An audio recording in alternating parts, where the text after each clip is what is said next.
Well, welcome everybody, and it would seem a deal has been reached. Oh, Lordy, is it going to be good or is it going to be bad? I don't know. Dick, tell us more about it. Well, yes, this is what we've got so far. Ukrainian negotiators have reached an agreement with the Trump administration on the terms of a natural resources deal. Now, it's not like an all out, everybody's just dropping their weapons thing, but this is supposedly the start to it. So, according to Ukrainian officials, Kyiv agreed to sign the deal on the joint development of Ukraine's mineral resources, including oil and gas, after Washington dropped the big 500 billion in potential revenue from it, right? So the final version of the agreement dated today, 24th, stipulates the creation of a fund to which Ukraine will allocate 50% of future revenues from the extraction of minerals, oil, and gas. The fund will be used to invest in projects within Ukraine. The fund's activities will not apply to resources already included in Ukraine's state budget, meaning it will not affect operations of Naftogaz and Ukrnafta, largest oil and gas producers. So that's not awful, right? It's a 50% into this fund. There's still other funds to be split. So you see how the wording is there, right? However, the agreement doesn't mention U.S. security guarantees, which Kyiv had insisted upon. Additionally, issues such as the U.S. share in the fund and the deal's joint ownership aren't resolved in this deal. So this is more of like an important framework that a deal is built on, I think would be an accurate thing to say and something that Commander McMillan would agree with, right? Yeah, it certainly seems like that. Exactly. Sources in Ukraine said the settlement reached is merely a framework, but they're not saying this outright as of this report yet. Now, I got this report about an hour ago, so they might be actually saying that publicly now. We'll see how it goes, right? And it's been announced that, Trump announced it, that he planned to meet with Zelensky in the Oval Office within the next 2 weeks to sign the Natural Resources Agreement. Now, that's a very, very important step. And as far as I can see, Ukraine didn't have to overly give up and just go, take it all, just, get us out of this mess, help, properly. So good. But in the BBC, Russian President Putin there said he was open to offering the U.S. access to rare minerals, including those from Russian-occupied Ukraine. This comes after the signing of the thing. Like, this is literally in tandem coming out. So it's a state interview. Putin said he's ready to offer resources to American partners and joint projects, including mining in Russia's new territories, a reference to parts of Ukraine. The proposal could also see the two countries collaborate on aluminum extraction and so on. So it still makes you wonder if Trump's trying to play both sides here and get something out of both and just leave Ukraine in the lurch. There's no security guarantees in this deal as it's being reported now.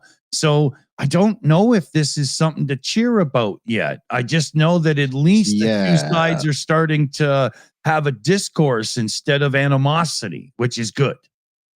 Yeah, because obviously this deal is just literally about the minerals. It's got nothing to do with Russia being kicked out of Ukraine. It talks nothing about the ending of the war in any shape or form, that sort of sense. I think basically it just gives you, like you say, it gives you that framework. So Trump just can't say, "All right, give me everything. I want it all." That's right. I want it all. Yeah. So hopefully it works in Ukraine's favor and gets them the deal they need. That's what I can take out of this so far. It's just when it comes down to I'm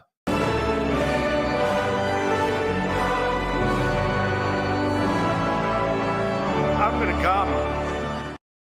He comes all over it, doesn't he? He does not disappoint. Good or bad, he makes a mess of everything. You also get the feeling that what they're trying to do is just slow the whole process down, by which time Trump will be blown up, assassinated, killed by Putin, or just sent into space by Elon. So yeah. Too bad he wasn't in the car he sent up. That would have been brilliant. Off with you. Dear. Yeah. So let's see here. What is maybe a side more entertaining than that we could turn to? Yeah, we're off to Japan. Yeah, with a lovely, cute little story about a ramen shop that placed a bounty on the heads of 2 male customers who left them a bad review. Oh dear. Yeah, the owner of Toyajiro, a highly rated ramen restaurant in Kyoto, Japan, took to Instagram to declare war, threatening the duo who slapped his eatery with an awful 1-star review. He posted their photo along with a cash reward to whoever could identify him. What a prick. Yeah, he said to them, he said, I saw your post. You seem a bit weird. We try not to treat people like you as customers, so it's fine. He said, but you should probably avoid eating out. Someday, someone like you will get screwed. I don't care. Just come directly and I'll deal with you. The restaurant also posted on its Instagram offering a reward of 100,000 yen per customer to anyone who could track them down, saying the search would continue until the two revisited the establishment and wrote a positive review instead.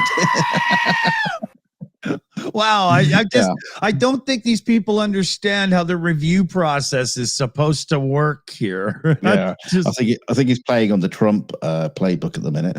It says the only thing he can do is come back, eat again, and write a good review with a photo.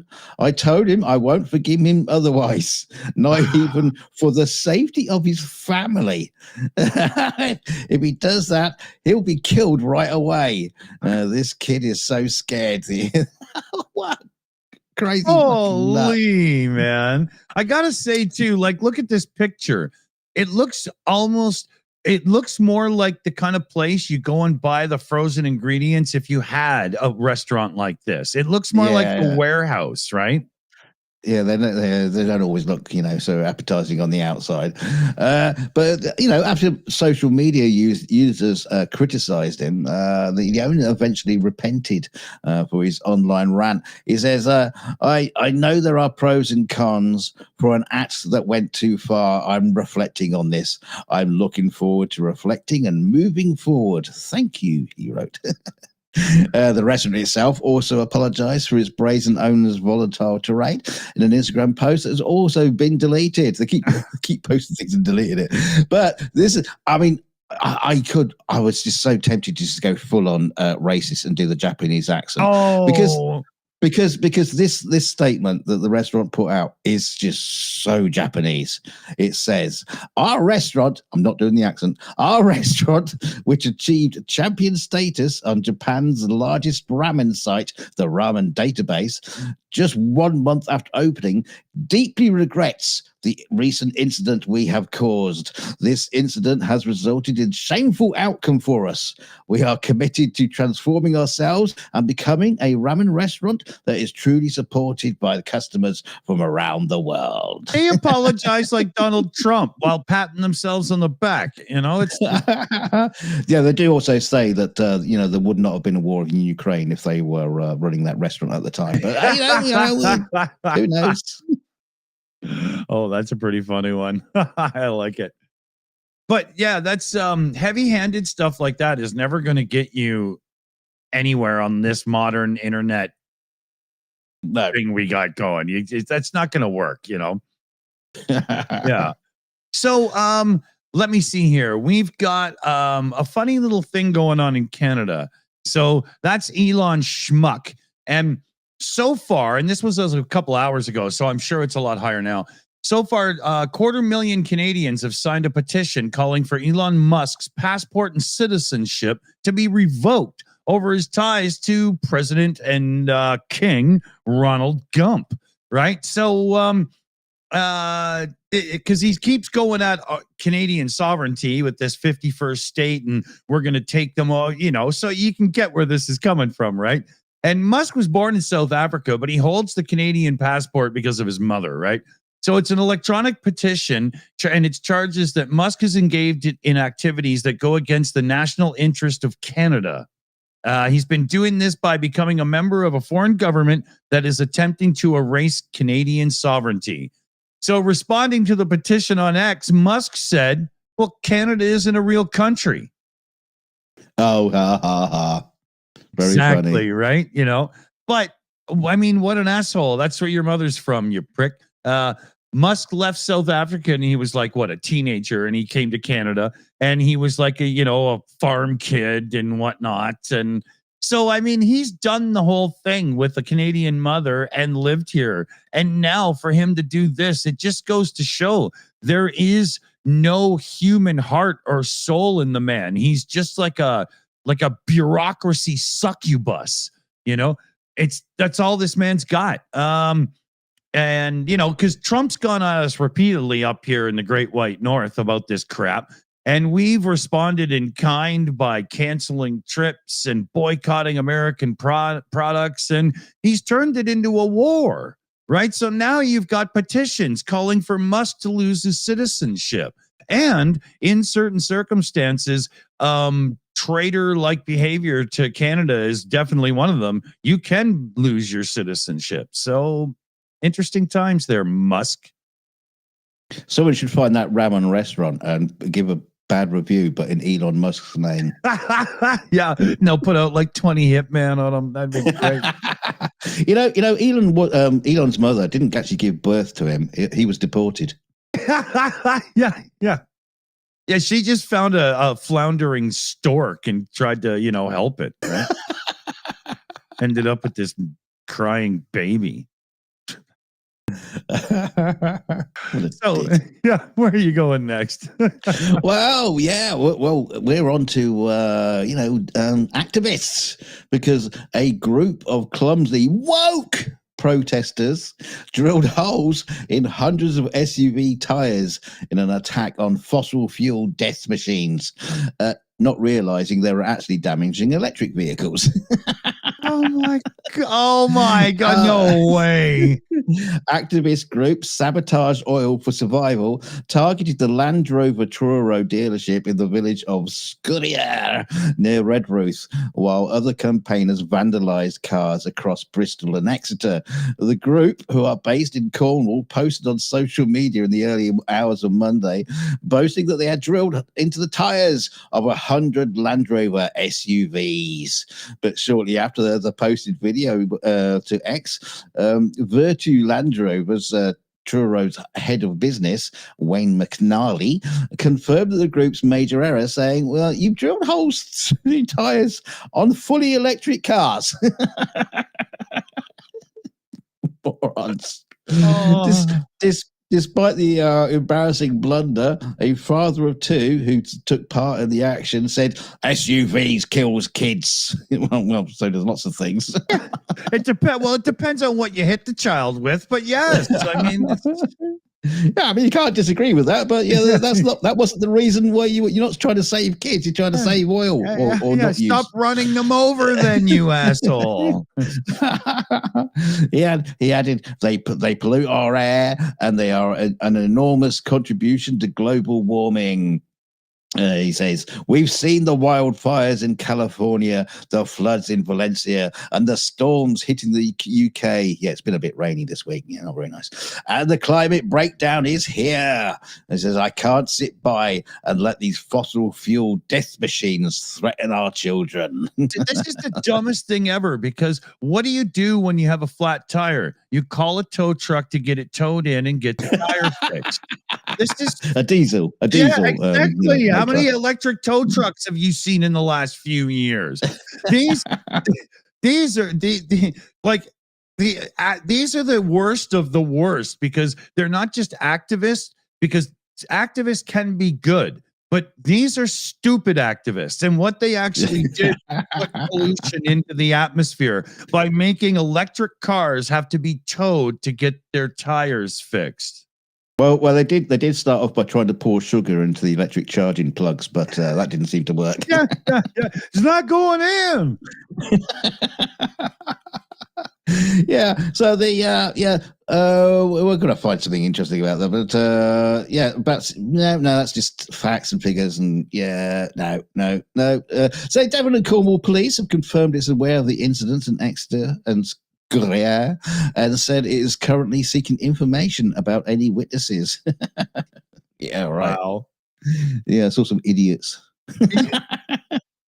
Yeah, 3 guys that smelt like pot with backpacks. I mean, geez. Oh, Okay. dear. So I'm sad to say, but I have to do it again. I'm gonna come. Sorry, U.S. President Trump said on Monday he's going forward with the 25% tariff on most imports from Canada. This is going to start next week. He says the country has ripped the U.S. off for too long, and it's time to put a stop to it. Donald, you have as much clue on reality as Charlie Chaplin has a grip on being alive.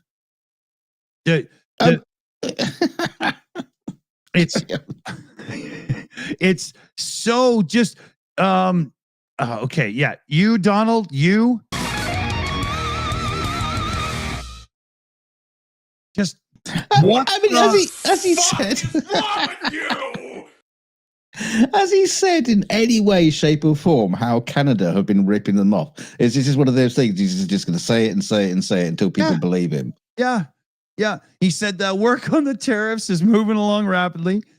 That's going forward on time, on schedule. This is an abuse that has took place for many years. The tariffs will go forward, and we're going to make up a lot of territory. Can you hear fuck that? off. That is a total hint to the tariffs are now going to be used to start an economic war so that he can somehow take Canada to be the 51st state. That's what His Highness is going after here, right? So I just had a brilliant idea. Just had an absolutely brilliant idea for Trump to get territory. We'll get Zelensky to give Trump the Kursk region. Yeah. He can have it. He can have it. That's right. Yeah. We just found ourselves these new lands, and they're not. We don't really. Yeah. When you want, and there's loads of minerals in them. Oh yeah. There's even a few pretty girls there, Donald. Blonde ones too. You'll love them. Oh man. I'm going to email Zelensky right now. Now, if you go back a little bit, the initial thing with these tariffs against Canada were because of fentanyl and the border crossing and psychotic migrants that came from insane asylums and stuff going across the border. And the numbers he was preaching and the reality were so different, it's not funny. Because, at last count, I think the Americans caught 47 pounds of fentanyl going into Canada. That wouldn't serve the New York City population for a day. That's not enough. Yeah. Right. So we went and spent $1.2 billion. Well, we're spending on some border beef ups and all this. And we even appointed a fentanyl czar. He put the tariffs off for 30 days. And now he's not talking about migrants or fentanyl at all. Now they've been ripping us off for years, and now we're getting ours back. The whole script has changed. This is a man that cannot be trusted. And if that doesn't spell it out, you're not listening. I've got to say the fentanyl czar sounds like the guy you go to see to. Yeah, exactly. I know. Where's the good stuff? Exactly. Yeah, he's got the hoard. He's got the supply, right? And then in the end of this, Trump did come back and he said, our country is going to be extremely liquid and rich again. Yeah, but Donald, every time you say that, who in the country? The whole country or just a few at the top? Yeah. He never says who. It's certainly not going to be the farmers. Yeah. See, you know when he does this, when he talks about our country being rich, that's the inside of that motion. No, that's him. That's him. Now stretch your hands out. Yeah, the we is here and the rich is here. No, that's him and Arnold Palmer. Stop it. Yeah, exactly. My penis, Arnold's penis. We're never going to let that lie.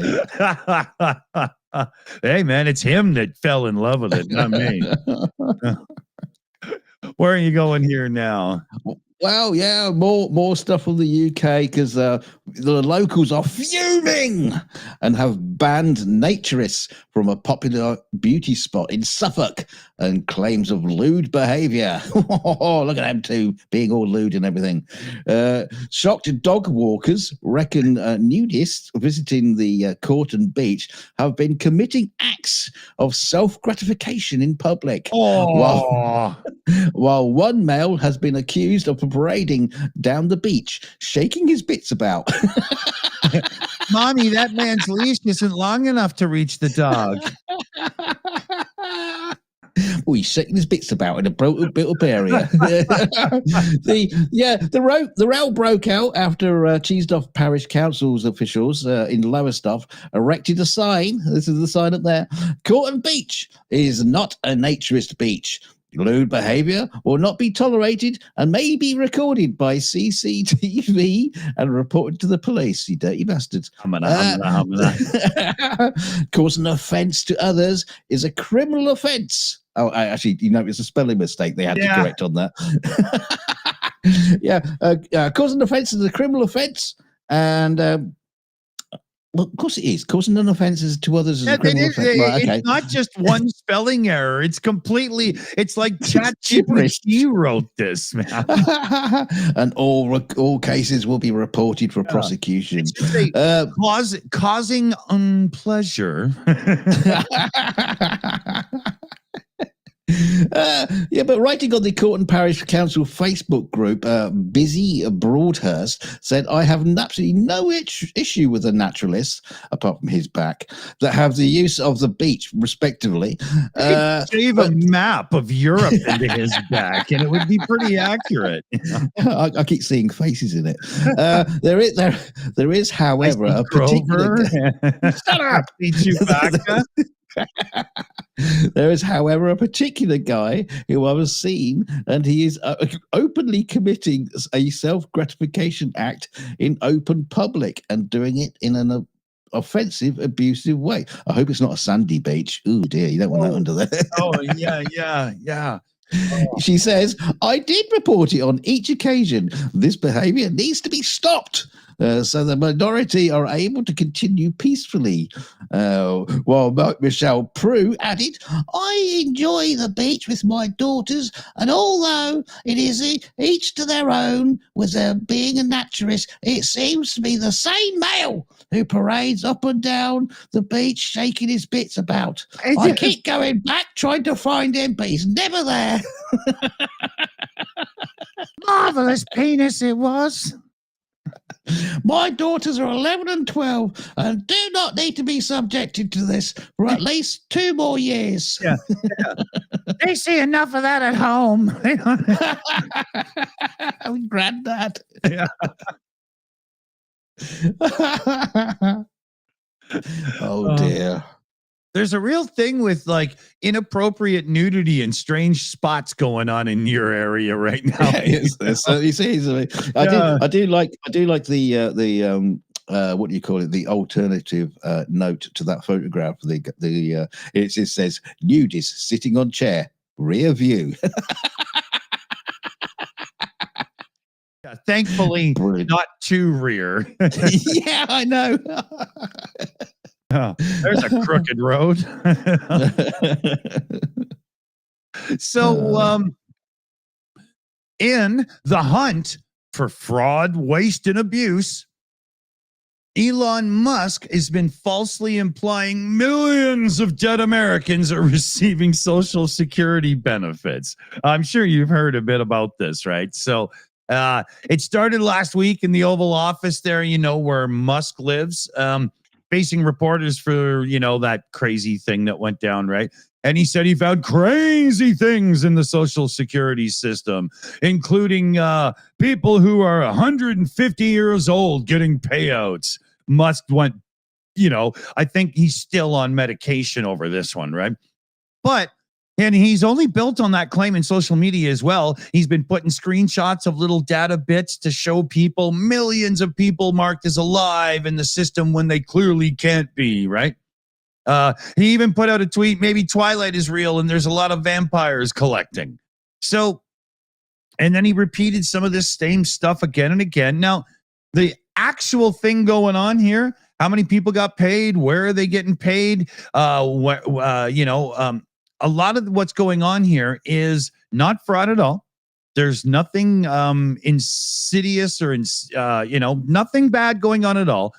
But the Social Security Administration has multiple databases, including one that gets sent to the Treasury Department each month outlining who's receiving payments. According to the statistics right now, of the 67 million people who receive Social Security benefits, only 0.1% are over the age of 100. So when he's throwing around numbers like tens of million, and there's only 67 million total, I mean, that's just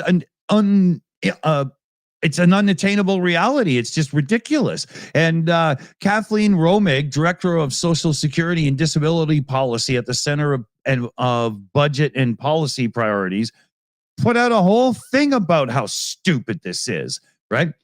And they say, roughly 0.5, 0.7% of the payments they do make are in error. There's just so much going on. It's never going to be right. But they had 70 billion in improper payments from the last 10 years, but they do over $1 trillion in benefits every year. So do the math. It's not that big, right?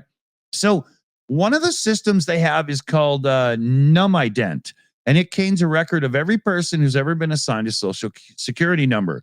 But it's an old system, and even older are the records. So somebody gets assigned a Social Security number. That doesn't mean that there's a death mark along with it. A lot of these records are just too old. They just have the fact that it was issued. And what it seems to be is Musk is misconstruing this on purpose. He's using the list of everybody who's ever been issued a number as the list of people getting paid out right now. And that's outright lies. Outright lies. Are you telling me the man, that honest John man, Elon, who promised us that we would have a civilization on Mars by 2024 and, self-driving cars by 2024? Are you telling me he's exaggerating? Yeah. The man that said it would be fine and then threw a bowling ball through the window of his own truck or a brick, whatever it was, Now, Elon, I've told you 1 billion times, do not exaggerate. Yeah.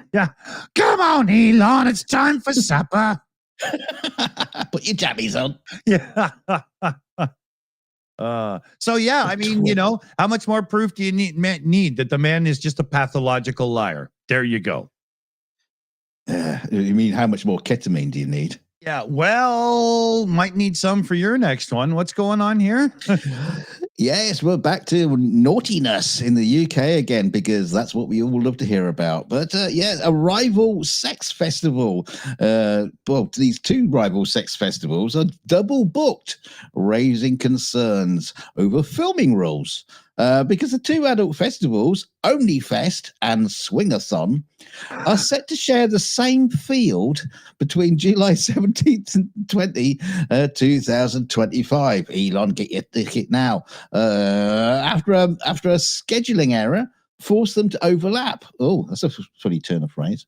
While both cater to adult audiences, their differing policies on filming could cause conflicts, apparently. OnlyFest, if you hadn't guessed, is an OnlyFans creation, encourages filming, while Swingathon, a sex and fetish event, strictly prohibits cameras. Organizers, the ticket holders, must stick to their respective festivals. You stay over there, and you stay over there, you dirty bastards. It says, mixing between the two festivals will be strictly monitored. Organisers have said they've warned that anyone switching festivals must adhere to the rules.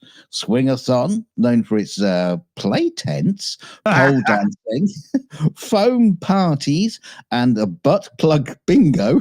Oh, dear God. Bingo! That's what I say when they put one in. Has drawn noise complaints in previous years, with locals reporting late night screaming and moaning. I tell you, when the two events are done collectively, just go in and torch the land. It's the only thing that can be done. Yeah, just dig it up and just throw it into the ocean. 6 feet of topsoil off and just call it hazardous waste. Where am I? Yeah, screaming about it. Meanwhile, OnlyFest promotes itself as the only outdoor festival for adult content creators, offering a space for networking and filming new material just out in the field. Same thing, but on camera. Originally scheduled for separate weekends, the double booking has led to Swingathon to reassure attendees that OnlyFest will be run under new management and in a controlled manner with whips and chains and stuff like that. Last year, Swingathon's attendance doubled to 1,000, despite concerns from local authorities about public nuisance and safety. It's not very safe, is it? So you got photographs here from the Swingathon social media that's showing the tents filled with elaborate sex toys such as whips and chains, which festival goers can browse and purchase or just try out, or maybe. I think some of those things. I mean, look at that. That looks like a bicycle pedal on a handle. I mean, so these things, I'm not too sure how many of these are you supposed to apply to someone in an action, or you're supposed to insert them. Look at the blue handle one. Okay, so let me know when it touches your teeth, because that's when it's in all the way. I mean, holy shit. Yeah. Is that, are you supposed to hold that and whip someone with it, or is it you just shove it at their butt? They got a nice little tail. I don't know. Make somebody a human hilt. Oh, and those bras aren't going to keep the chill out. I can tell you that. Exactly. We are talking about Suffolk. You wear a bra like that when you want the guy or girl to imagine what you would look like in a bra. You can just draw it on with a Sharpie. You don't need to buy that. Exactly. Oh, it's funny. Oh dear. Yeah. So let's see here. What the hell am I doing? I don't even know where I'm supposed to go now. Oh, okay. Yes, I do, unfortunately. So I'll squeeze this one in, as they must have said that at the fetish place. Yeah, the rest of them. But a dramatic stakes of diplomacy, a dramatic day of high stakes at diplomacy with the United Nations exposed some seriously growing cracks in the transatlantic alliance, with Donald Trump returning to the global stage and shifting the U.S. foreign policy in dramatic and drastic ways, right? So when Russia invaded 3 years ago, Europe had no stronger partner than the U.S. But this week, in the General Assembly and at the Security Council, the U.S. worked against its closest allies and sided with Russia, Belarus, and North Korea to pass resolutions on the conflict in Ukraine. How can that be something that I just read and have it be a factual statement? How can that not be a joke?